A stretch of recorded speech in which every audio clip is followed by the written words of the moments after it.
সামনে ফাজিল পরীক্ষা বন্ধু, বইয়ের দিকে যখন তাকালে আমার মনে হয় আমি সবকিছুই পারি।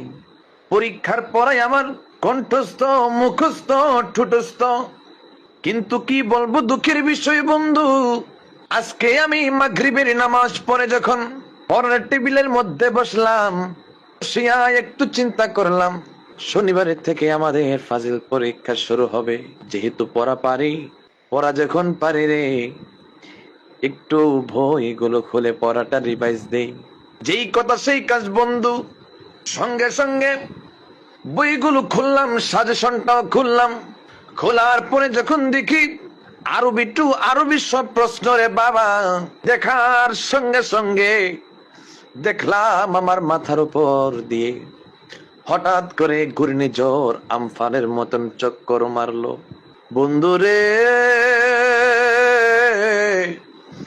ও আমার ফাজিল পরীক্ষার্থী বন্ধুরা, হঠাৎ করে নিজের সুস্থতার কথা চিন্তা করলাম।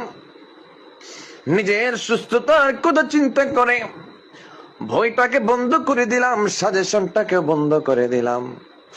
বন্ধ করে দিয়ে রে বই এবং সাজেশনকে তাদের আপন জায়গার মধ্যে রেখে দিলাম। ওই আমার ফাজিল দ্বিতীয় বর্ষের বন্ধু, ওই আমার বন্ধু, তোমাদের কি অবস্থা? পরীক্ষার প্রিপারেশন কেমন? জানায়ো জানায়ো জানায়ো বন্ধুরে, একটা বার তোমাদের প্রিপারেশন জানায়ো।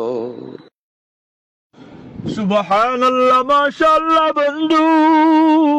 ও বন্ধু,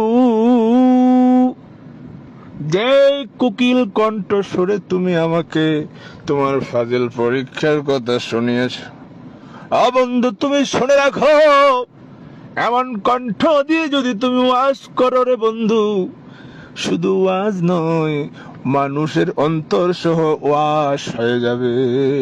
তোমার ফাজিল পরীক্ষা দিতে হবে না, তোমার কামেল পরীক্ষা দিতে হবে না, তুমি কামেলে মুকাম্মেল হয়ে গেছো। ও বন্ধু, আরো শুনে রাখো, আগামী 2026 সাল, 27 সাল, 28 সাল, পুরা 3 বছরের মাহফিল অ্যাডভান্স আমি তোমাকে কমপ্লিট করে দিলাম।